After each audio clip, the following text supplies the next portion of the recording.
Welcome back दोस्तों। आज मैं आपके सामने लेकर आ चुका हूँ मिस्टर लिव परमानेंट जॉब का पार्ट 4। आपने जैसा कि पिछले एपिसोड में देखा था, मिस्सो की मोम पाको से कहती हैं, तुम मिस्सो से कितना प्यार करती हो, मुझे बस तुमसे विश्वास चाहिए। और जिसके जवाब में पाको बोलती है कि मैं मिस्सो को बहुत प्यार करती हूँ, उसके लिए मैं कुछ भी कर सकती हूँ। लास्ट में फिर पाको अपना हेलमेट उतारती है और मिस्सो मेरे वो देखकर एकदम मिस्सो की मॉम हैरान हो जाती हैं और बोलते हैं, मिस्सो मेरे आप टू बी कंटिन्यू। आगे वीडियो शुरू करने से पहले एक इंट्रो ले लेते हैं। लेट्स गो तो इंट्रो।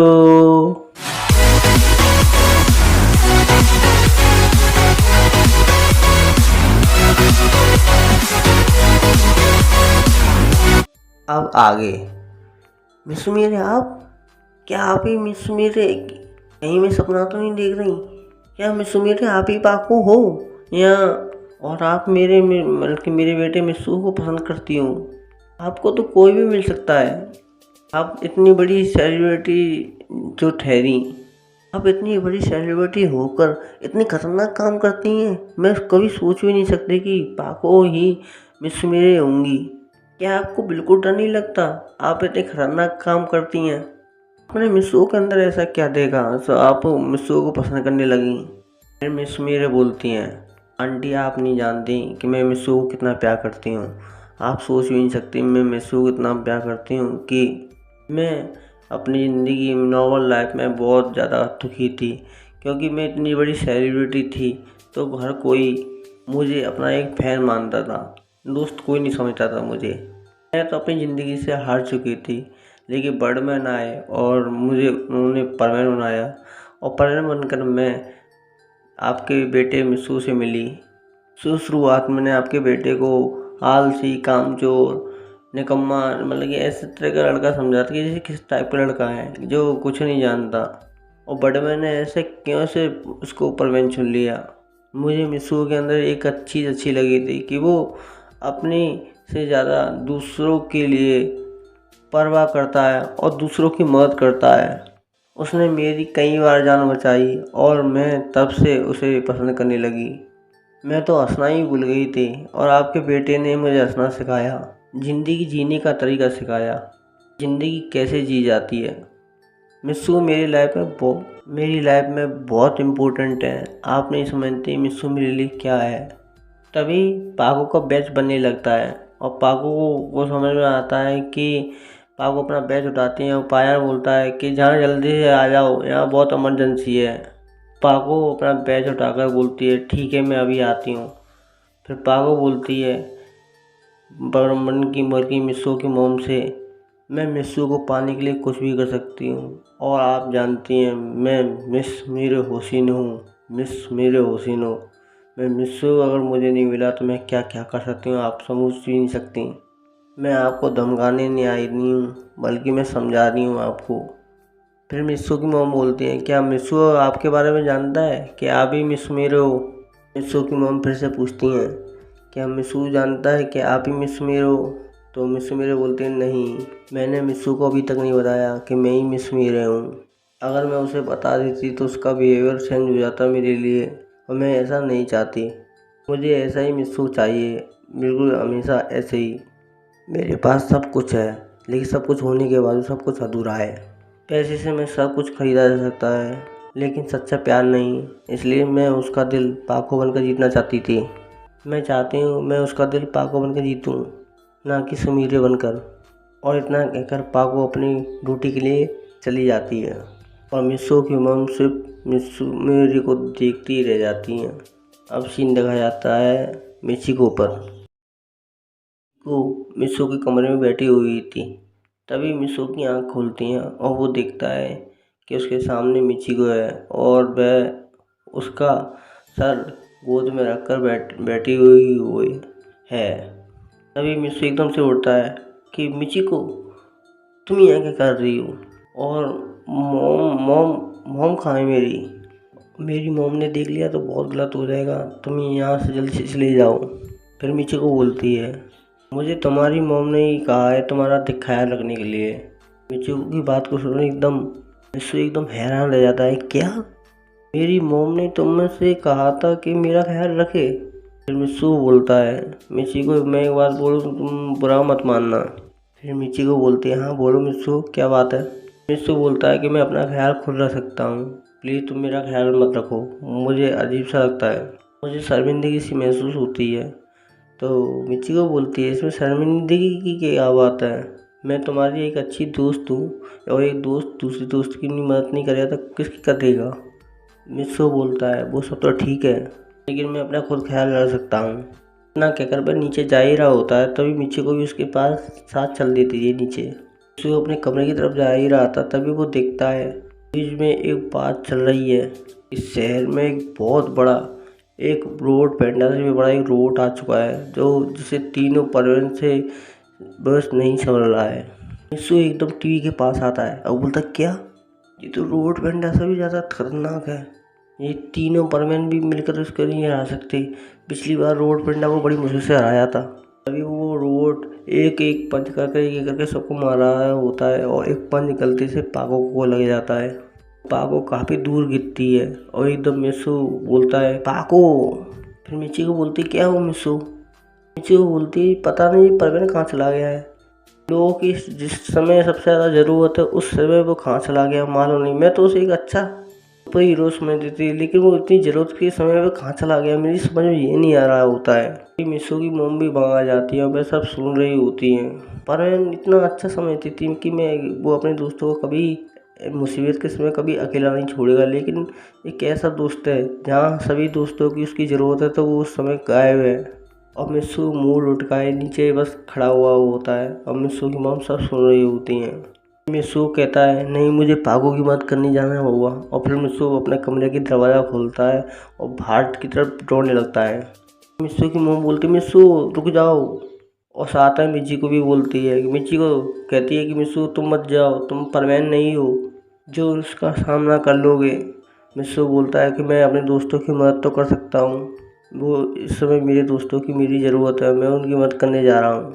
इतना कहकर मिस्सू भागने लगता है, और मिस्सू की मॉम जैसे ही वो भाग रहा होता है आगे से आकर खड़ी हो जाती है और मिस्सू को पकड़ लेती है और कहती हैं, मिस्सू तुम बाहर नहीं जा सकते, बाहर तुम्हारी जान को खतरा है। और उतना कहकर फिर मिस्सू को हाथ पकड़कर मिस्सू को कमरे में लॉक कर देती है। तभी नीचे से गांगू की आवाज़ आती है और गांगू बोलती है, मॉम मॉम।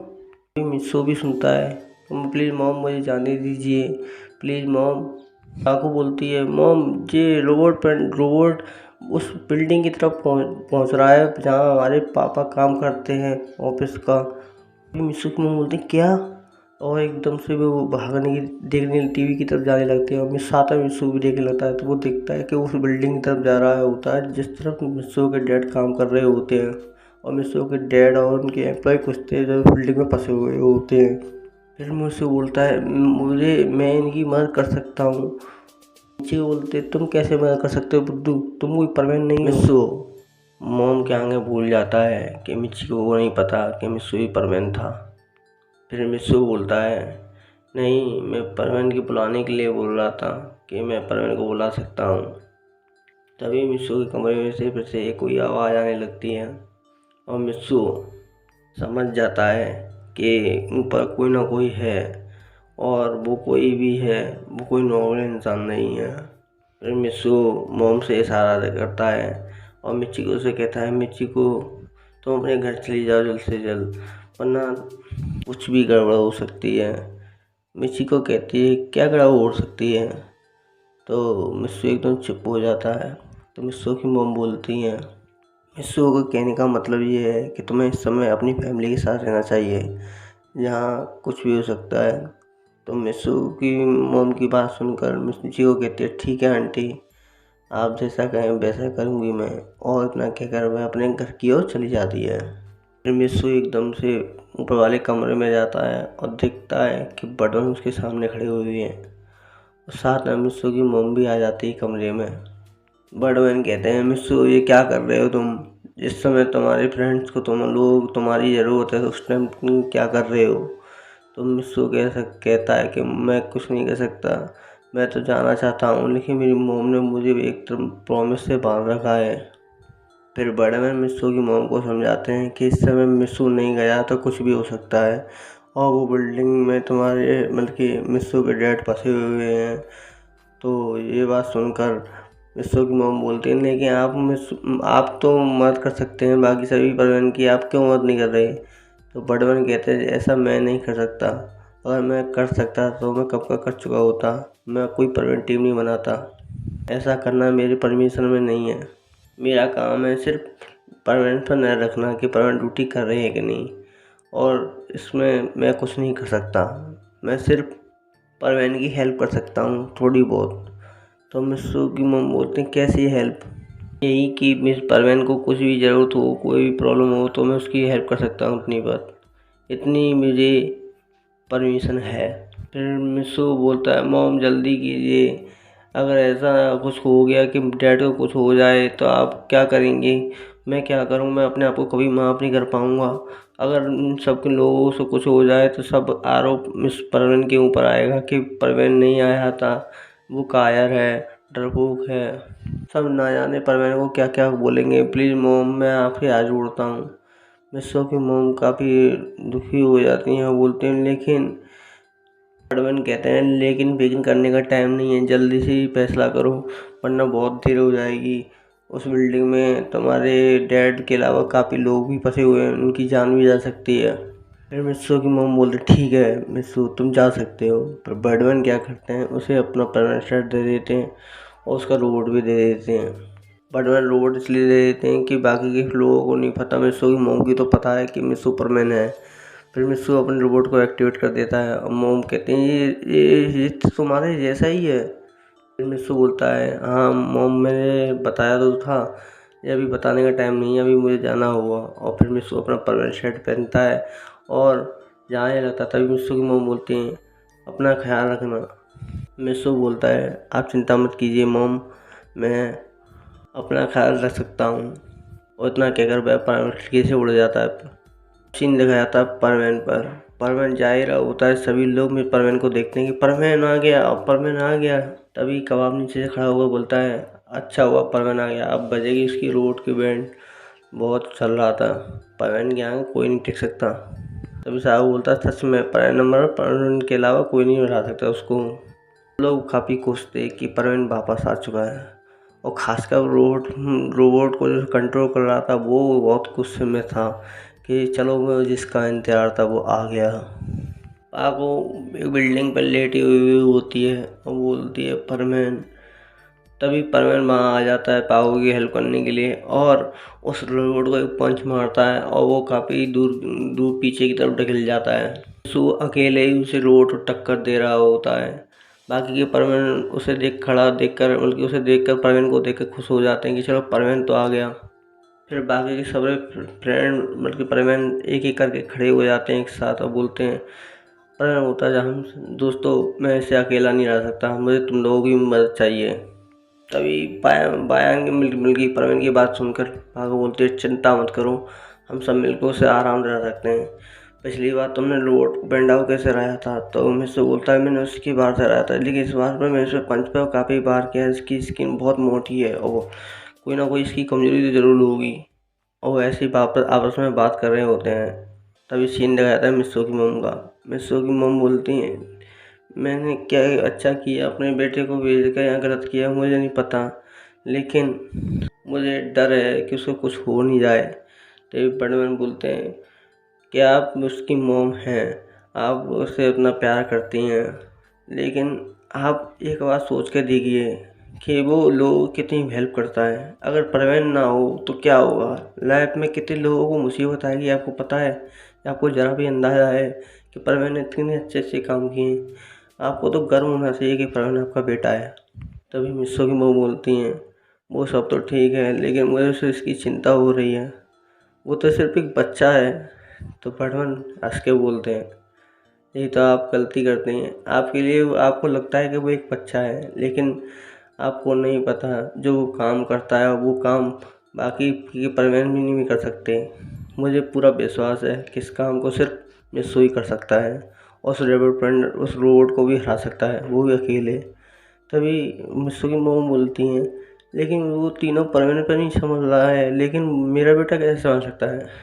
तभी बैटमैन और अस्कर बोलते हैं और बोलते हैं, इसका तो एक साधारण से एक सिंपल सा जवाब है कि मिस्सो जैसा सोचता है वो ऐसा कोई नहीं सोच सकता, और उसकी सोच में और दूसरे की सोच में बहुत अंतर है। वो जहाँ सबसे ज़्यादा मुसीबत होगी, जहाँ कोई काम नहीं कर सकता परवीन, परवीन मतलब कि जहाँ कोई की बुद्धि, मतलब कि किसी की इंसान काम नहीं कर रहा हो, जहाँ पर कोई परवीन, मैंने तो बाकी के 3 परवीन भी हैं मेरे पास, लेकिन वो भी कुछ नहीं कर सकते इसमें सिवाय परवीन के। परवीन जैसा सोचता है वो कैसा कोई नहीं सोच सकता। फिर मिस्सो की मोम बोलती हैं, आपने मेरे बेटे को परवीन क्यों चुना? आप तो जानते थे कि मेरा बेटा, क्या आप परवीन बनाने से पहले आपको पता नहीं था कि मिस्सो कहता है? तो बड़े में बोलते हैं, मैं इस अर्थ की बाहर रहता हूँ और मैं परवीन यूँ नहीं चुन लेता। मैं परवीन बनाने से पहले मैं सब पर नज़र रखता हूँ कि वो परवीन बनने के लायक है या नहीं, और मैंने मिस्सो पर पहले से नज़र रखी थी। मैंने परवीन को यूँ नहीं चुन लिया था कि हाँ कि मिल गया बस। मैंने परवीन पर एक अच्छी चीज़ देखी कि वो अपने से ज़्यादा लोगों की चिंता करता है, और यही क्वालिटी तो सबसे अच्छी लगती है। और आपको तो पता है कि फेमस सुपरस्टार मिस सुमेर हुसैनो खुद मिस्सू से इसी वजह से प्यार करती हैं, क्योंकि मिस्सू अपने से ज़्यादा दूसरों की चिंता करता है। फिर मिस्सू की मुँह बोलती हैं, सुमेर हुसैनो आपने उसको परवीन क्यों बनाया? फिर मिस्सू की मोम की बात को सुनकर सुमेर हुसैन के बारे में बताता है कि सुमेर हुसैन एक ऐसी लड़की थी जो घर में अकेली रहती थी। वो काफ़ी ज़िंदगी से हताश थी। वो अपनी ज़िंदगी जीना तो चाहती थी, लेकिन बंद कमरे में थी, लेकिन बंद कमरे में एक पंछी के समान, जो सब कुछ होने के बावजूद भी लेकिन एक आज़ादी महसूस नहीं होती थी। परवीन के साथ रहकर वो एक पक्षी तो खुलकर एक पक्षी बन जाती थी, बल्कि खुलकर ज़िंदगी जीने लगती थी। मैंने सिर्फ उसके खुश रखने के लिए, बल्कि सुपरस्टार सुमेर हुसैन के लिए, कि वो लोग उसके अंदर सोच तो थी लोगों की मदद करने के लिए, लेकिन साथ में दुखी भी थी। उसे तो सिर्फ एक दोस्त चाहिए था, लेकिन मैंने उसे बहुत कुछ दे दिया। वो परवीन बनकर काफ़ी खुश है, लेकिन वो इतने खतरे वाले काम करती है, उसकी कोई चिंता नहीं है आपको? कि चिंता करने की क्या बात है?